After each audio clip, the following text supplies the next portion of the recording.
তারা সংসদে প্রথম দিন থেকেই এদেশের মানুষের যে গণ আকাঙ্ক্ষা গণভোটকে তারা অবজ্ঞা করা শুরু করছে।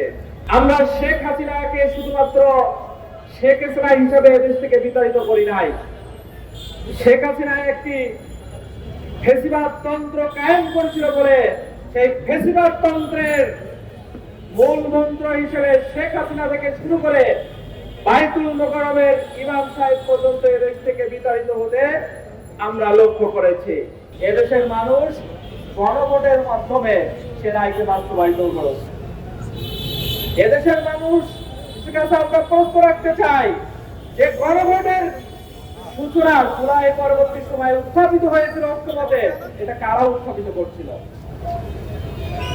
যারা এই বিষয়টা উত্থাপিত করেছিল তারা কি এখন সেই বিষয়ে ঐক্যমত আছে? তারা কি সেই জিনিসটা বাস্তবায়ন করার জন্য কাজ করছে?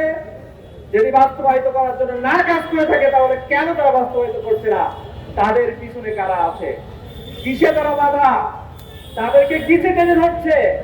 কোন ক্ষমতার ভয়ে তারা এটা বাস্তবায়ন করতে পিছুপা হচ্ছে?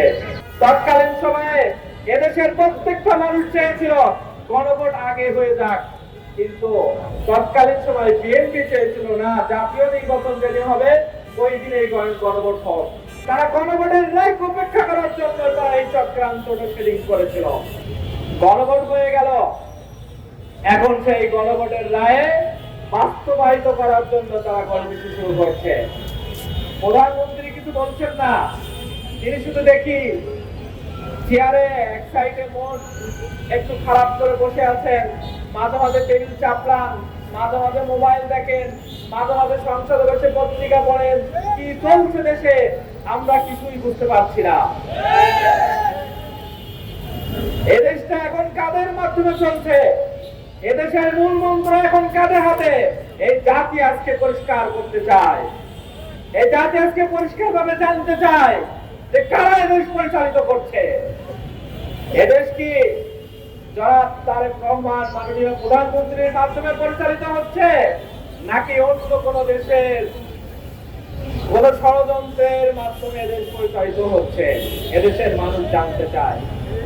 সম্মানিত ভাইরা, আমরা নির্বাচনের আগে আমাদের আরেকজন ভাই জনাব মাহাদি আমিন, তিনি সুন্দরভাবে কথা বলেন, তার কথা শুনতে ভালোই লাগতো। তিনি হচ্ছেন বিএনপির 31 দফা নামক একটি দফা আছে, 31 দফা, যে দফা নিয়ে আমার মনে হয় তিনি পিএইচডি করছেন, এত বেশি নলেজ রাখেন, তার কথার মাধ্যমে ওইভাবে ঘুরে তোলেন।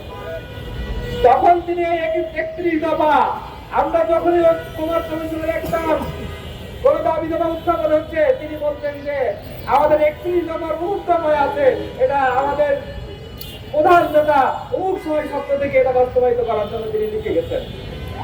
আমরা এটা দেখতাম। কিন্তু দুঃখজনক বিষয়, আজকে সেই 31 দফার প্রথম দফাই আজকে বাস্তবায়িত হচ্ছে না।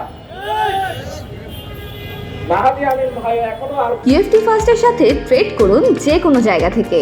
ক্যাম্পাসে ক্লাসের ফাঁকে, ঢাকার জ্যামে বসে কিংবা ঘরে বসে, ট্রেডিং এখন হাতের মুঠোয়। তাই ট্রেড করুন যখন খুশি, যেখানে খুশি।